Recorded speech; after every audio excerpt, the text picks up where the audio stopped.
All right, guys, thank you for that. Right now, we're going to welcome Alan Adler, our Detroit Bureau Chief, and of course, our lead writer of Truck Tech. Alan, what's going on? We just talked to you yesterday about what's going on with Trevor Milton and Nikola, but now we're taking our little technical sideline for our Friday. What's up in today's newsletter? Okay, so interestingly enough, this week we've got something new in the infrastructure space for electric charging. This is a big deal. Truck charging really does trail what's happening with passenger car charging. There's more of that going in. The federal government has set aside, $5 billion, maybe $7.5 billion for essentially infrastructure charging, but not any of that is broken out or earmarked for truck charging. So what this announcement this week from a company called Volterra, which is kind of a cute name, I'll get to that in a moment, is proposing is to spend over $1 billion. They've got a Stockholm-based investor that is putting the money in, and they're actually a spin-out of a company called I'm going to forget the name for the moment, but they're spin out of a company that basically does data centers and has done a lot of work on the reliability of data centers. They felt like for the last year, this company that is now known as Volterra was operating within that company, kind of in stealth mode, and pulling together a staff of experienced people in electrification. So we're talking another truck as a service, charging as a service business with Volterra, but it looks like it could be something, again, with having good funding behind it, it could make a difference in terms of getting structure out there to support electric trucks. One of the things that you mentioned is that, we're trailing behind what we're seeing in passenger cars and things like that, which could be a gift and a curse. We can see what works there, but we're still a little bit behind. Are there any other trends that you're seeing in the passenger car space that you would hope to see kind of transfer over to autonomous driving, or the electrification of trucks here?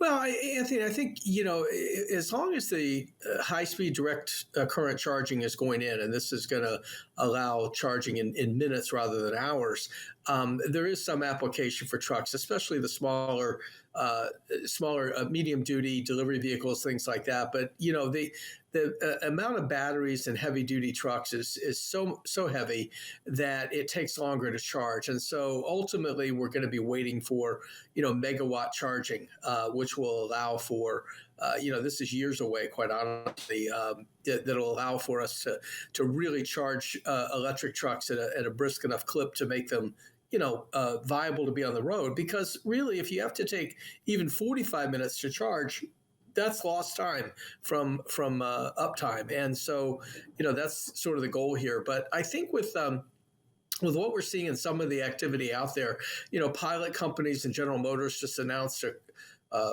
nationwide rollout of, 500 locations for charging. That's mostly aimed at the light duty market. There could be some application for heavy duty. One to watch, of course, is the Daimler truck and BlackRock and another energy organization are working together on a $650 million truck, medium and heavy duty truck charging. So there are green shoots coming up. And, we also understand, I talked to Britta Gross this week. Britta is a former colleague of mine at General Motors who is now at the Electric Power Research Institute. And she said that there is talk now, and even an acronym associated with a program to federally fund electric truck charging. So we'll see how that develops. But it's going to take sort of the three-legged stool of industry and, private equity and government to get us to the point of having what we need for electric truck charging to really make it scalable.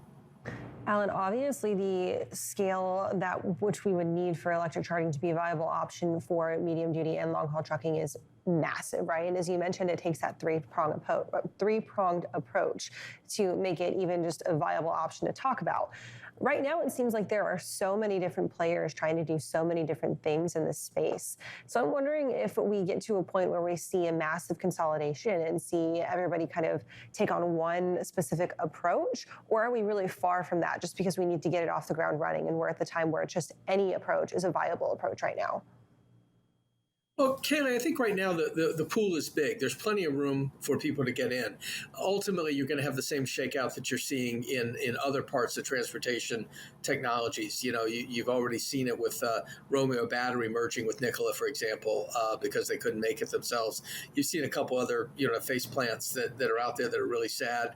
You've seen late lifeline like Walmart agreeing to buy a bunch of vehicles from Canoe, which is going to keep them going at least for a while. So I think you're going to have winners and losers like you do in everything. But for right now, as Britta Gross put it to me, it's getting kind of crowded out there, but that's not a bad thing because, until you see who's got the money to do this work, who has the contacts. And one of the things about Volterra that I think makes them one to watch is that they've got in their CEO, Matt Horton, they've got a guy who comes out of Rivian, who ran the electrification, charging business there.